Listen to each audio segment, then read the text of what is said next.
نحمد ونصلي على رسوله الكريم أما بعد فقد قال الله تعالى في القرآن المجيد والفرقان الحميد أعوذ بالله من الشيطان الرجيم بسم الله الرحمن الرحيم میرے محترم دینی بھائیوں و بہنوں، السلام علیکم ورحمۃ اللہ وبرکاتہ۔ اللہ کی رحمت و سلامتی ہو آپ سب پر۔ میرے محترم دینی بھائیوں و بہنوں، کسی بھی نیکی کی اللہ کے یہاں قبولیت کی، کسی بھی نیکی کی قبولیت کی دو شرطیں ہیں۔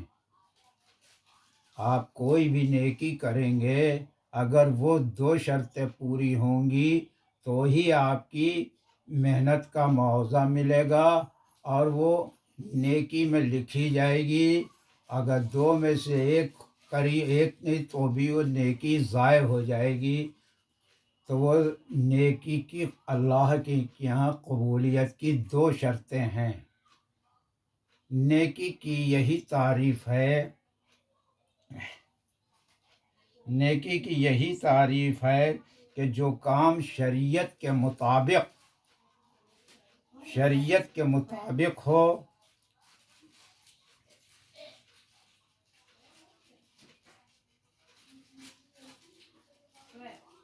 اور مقصد بھی محض اللہ تعالی کو خوش کرنا ہو، مقصد بھی محض اللہ تعالی کو خوش کرنا ہو۔ اگر ظاہر میں تو کام شریعت کے مطابق کیا، مگر باطن میں اللہ تعالیٰ کو راضی کرنا مقصود نہ ہو تو یہ نیکی نہیں ہے، یہ نیکی نہیں کہی جائے گی۔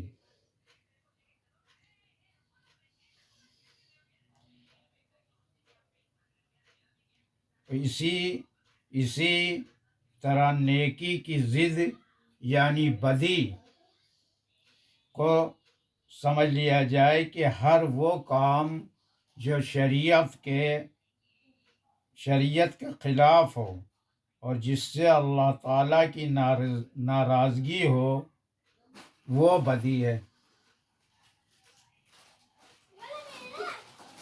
نیکی کرنے کے لیے آخرت اور اللہ تعالیٰ کے سامنے حاضری کا عقیدہ اور خیال ضروری ہے۔ جب کسی کو یہ کامل یقین ہوگا کہ اس کو اللہ کے دربار میں حاضر ہونا ہے تو اس کے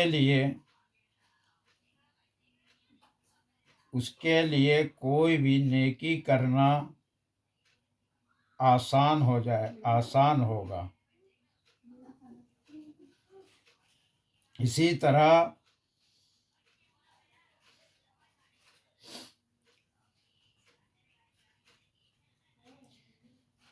باطن میں تو اللہ تعالیٰ کو راضی کرنا مقصود ہے، باطن میں تو اللہ تعالیٰ کو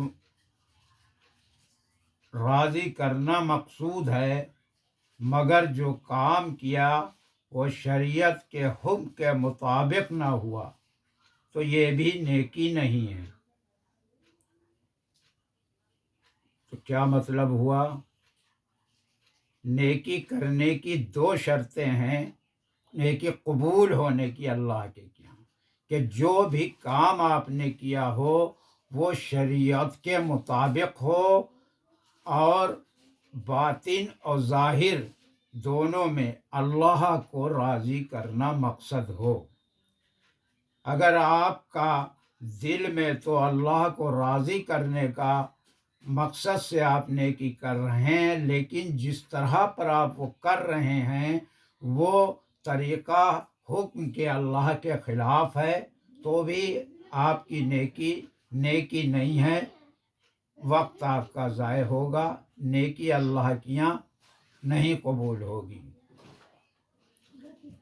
تو میرے محترم دینی بھائیوں و بہنوں، اللہ تعالیٰ قرآن میں فرماتے ہیں وما خلقت الجن والانس، میں نے انسان اور جن کو اپنی عبادت کے لیے پیدا کیا ہے۔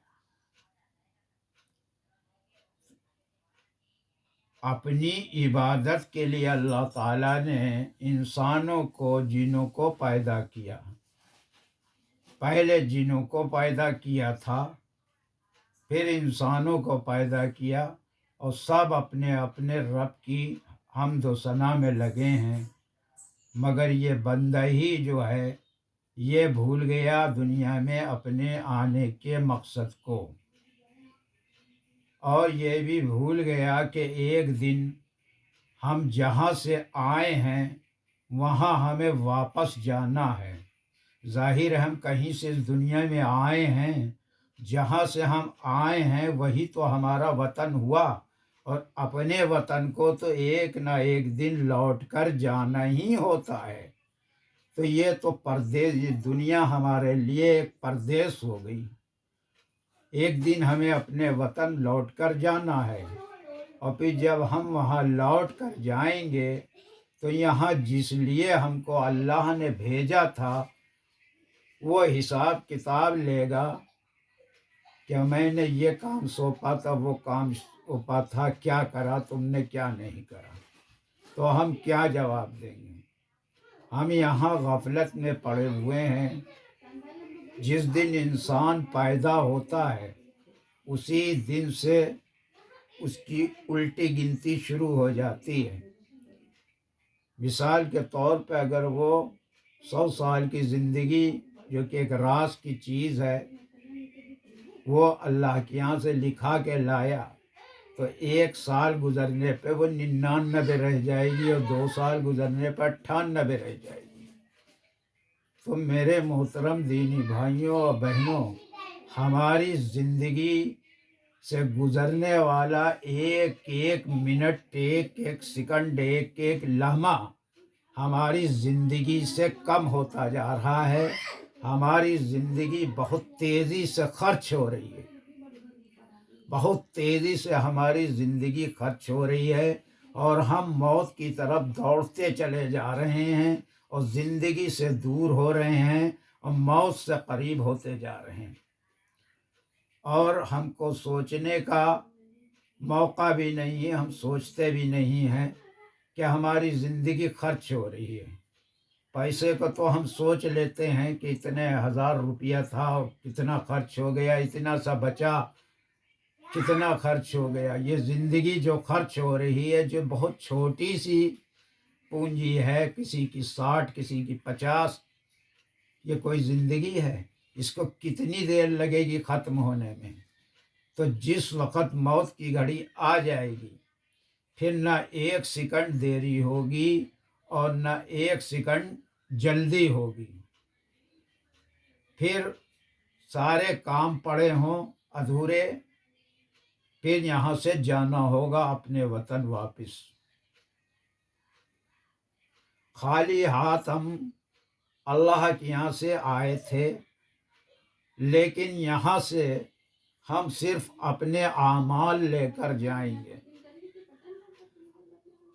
باقی جو کچھ ہم یہاں بنائیں گے، سنواریں گے، محل بنائیں، کاریں خریدے، جو سب یہیں رہ جائیں گی۔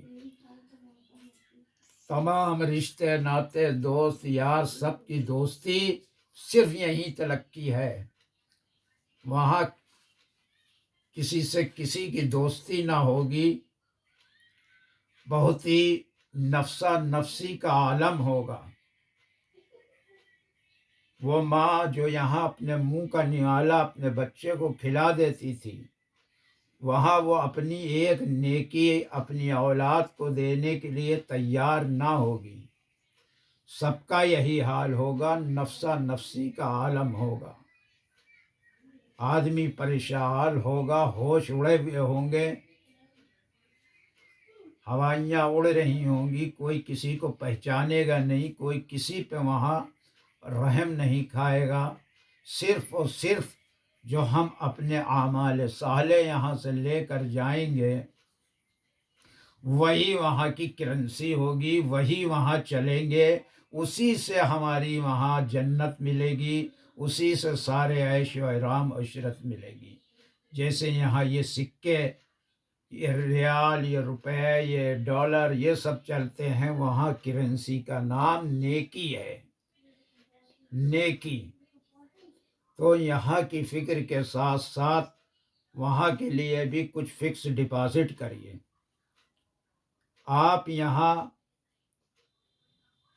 چھوٹی سی چھوٹی نیکی بھی کریں گے، اس کو بھی اللہ میاں ضائع نہیں کریں گے، آپ کو وہاں اس کو دکھا دیں گے، دیکھو یہ تم نے کیا ہے، ذرہ بھر کی ہو۔ اسی طرح نہ آپ کی کوئی بدی چھپ سکے گی، وہ بھی اللہ آپ کے سامنے حاضر کر دے گا، یہ دیکھو تمہاری یہ بدی ہے۔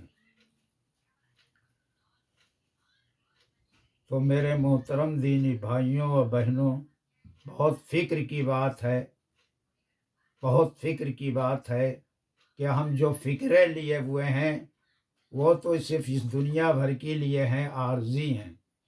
یہاں کی مشکلیں، یہاں کی پریشانیاں کچھ نہیں ہیں۔ اگر وہاں خدا نخواستہ مشکلوں میں پڑ گئے، وہاں پریشانیوں میں پڑ گئے، تو اس کے آگے یہاں کی کوئی پریشانی کوئی معنی نہیں رکھتی ہے۔ جس عذاب کا آپ ذکر سنتے ہیں، جہنم، وہ جہنم کی آگ سے اگر آدمی کو اس دنیا کی آگ میں ڈال دیا جائے تو وہ سو جائے گا، اتنی تیز وہاں کی آگ ہے، اتنی 70% زیادہ ہے یہاں سے۔ تو پھر موت صرف یہیں کے لیے رکھی گئی ہے۔ اس کے بعد جب یہاں سے مر کے چلے جائیں گے تو اب وہاں جو ہے مریں گے نہیں، زندہ رہیں گے، چاہے جتنے بھیانک عذاب ہو رہے ہوں تو بھی موت نہ آئے گی، اور کیا ہے جتنے عیش و عشرت و آرام میں ہوں، جنتوں میں ہوں، تو بھی موت نہیں آئے گی۔ اب ذرا سوچئے کہ اگر خدا نخواستہ عذاب میں ہیں اور موت نہیں آ رہی ہے، یہاں کوئی ذرا سی تکلیف کو برداشت نہیں کر سکتا، چیختا ہے، چلاتا ہے، وہاں سب کچھ ہوگا، چیخے گا، چلائے گا، بدن کو جلا دے گی، کھال کو ادھاڑ دے گی، اور پھر وہاں پر نئی کھال اللہ میاں کے حکم سے جم جائے گی۔ اسی طرح عذاب ہوتا رہے گا، کسی کی سفارش کام نہ چلے گی، کسی کی کوئی رشوت وہاں نہیں چلے گی، وہاں صرف انصاف ہوگا، صرف اور صرف انصاف ہوگا۔ جن کو یہاں انصاف نہیں ملا وہاں وہ انصاف ان کو ملے گا۔ تو اس لیے اللہ کے احکامات پر عمل کریے، اپنی مرضی سے مت چلیے، کیونکہ ابھی بتایا کہ کوئی فائدہ نہیں جسے آپ اپنی مرضی کے طریقے پر کوئی نیکی سمجھ کر کر رہے ہیں، تو وہ آپ سمجھ رہے ہیں آپ کی زندگی ضائع جائے گی۔ اگر کسی نیکی کو بھی اچھی نیت سے بھی آپ نے اپنے طریقے پر کوئی کام کیا، اللہ اور اللہ کے بتائے ہوئے طریقے پر نہیں کیا، تو وہ کوئی کام نہیں آئے گی، وہ آپ کی زندگی ضائع ہو جائے گی، تو بڑی ناسمجھی کی بات ہو جائے گی۔ اور بھائی کیا صحیح ہے، کیا غلط ہے، کیا احکامات ہے، اس کے لیے قرآن پڑھیے۔ قرآن مکمل زندگی گزارنے کا طریقہ ہے، قرآن سے ہٹ کر کوئی پوری ایک مکمل و آسمانی سنویدھان ہے، جیسے ہمارے دیش کا ایک سنویدھان ہوتا ہے۔ تو شریعت جو ہے آسمانی قانون ہے، اس کو پتہ کریے۔ اگر آپ نہیں پڑھے ہیں تو پڑھے لکھوں سے پتہ کر لیجئے، مگر جو بات جس سے پوچھنے کی ہے اس سے پوچھیے، اپنے ہی جیسوں سے مت پوچھیے جو کچھ کا کچھ بتائیں، کچھ کا کچھ بتاتے گمراہی میں پڑ جائیں۔ جس طرح سے کوئی بیماری ہو تو ڈاکٹر سے پوچھتے ہیں، قانونی اڑچن ہو تو وکیل کے پاس جاتے ہیں، اسی طرح اگر دینی مسئلہ مسائل ہے تو مفتی سے پوچھیے، دارالقضا میں جائیے، یا پڑھے لکھے ہیں تو خود قرآن کھول کے دیکھ لیجئے، قرآن کے اندر ایک ایک حکم دیا، صاف صاف واضح طریقے پر بیان ہے۔ اور اب تو بہت آسانی کہ قرآن تمام زبانوں میں ترجمے اور تفسیر سے موجود ہیں تاکہ ہر آدمی سمجھ لے، اور ہم ادھر سے بالکل غافل ہیں، ہمارے پاس یہ سوچنے کا بھی ٹائم نہیں ہے، بس جیسے ہمیشہ یہیں رہنا ہے تو بڑی مصیبت میں پڑ جائیں گے دوستو۔ تو اس لیے قرآن پڑھیے، قرآن کی تبلیغ اور قرآن کے احکامات پر عمل ہم پر فرض کیے گئے ہیں، اس بات کو مت بھولیے۔ قرآن کی نشر و اشاعت کو فرض کیا گیا ہے، اور پھر اس کے احکامات پر عمل فرض ہیں، تو جب ہم کو احکامات معلوم ہوں گے تبھی تو ہم عمل کریں گے، جو ہمیں احکامات ہی نہیں معلوم تو ہم عمل کیا کریں گے؟ تو ایسا کچھ نہیں کہ اگر آپ کچھ پتہ کرنے جا رہے ہیں تو نہ پتہ، دنیا کے قانون آپ تو انگلش پڑھے نہیں ہیں لیکن وکیلوں سے مل کے ہر چیز کا قانون جان لیتے ہیں، اور کیونکہ اس کو آپ اس کی فکر کرتے ہیں، اس کی آپ ضرورت سمجھتے ہیں کہ اگر ہمیں نہیں تو ہم غلط پھنس جائیں گے اور جیل چلے جائیں گے۔ تو اسی طرح یہاں شریعت کا پتہ کریے، جو مفتی ہیں بیٹھیے جہاں پر درس قرآن ہو رہا ہو، بہت ضروری ہے، زندگی کا کوئی بھروسہ نہیں ہے، زندگی بہت چھوٹی سی بھی ہے اور بہت تیزی سے خرچ ہو رہی ہے، ہر گزرنے والا منٹ اور سیکنڈ زندگی سے ہی کم ہو رہا ہے، یہ بالکل سچ ہے۔ بس اتنا مجھے کہنا تھا، وآخر دعوانا ان الحمد للہ رب العالمین۔ اب آپ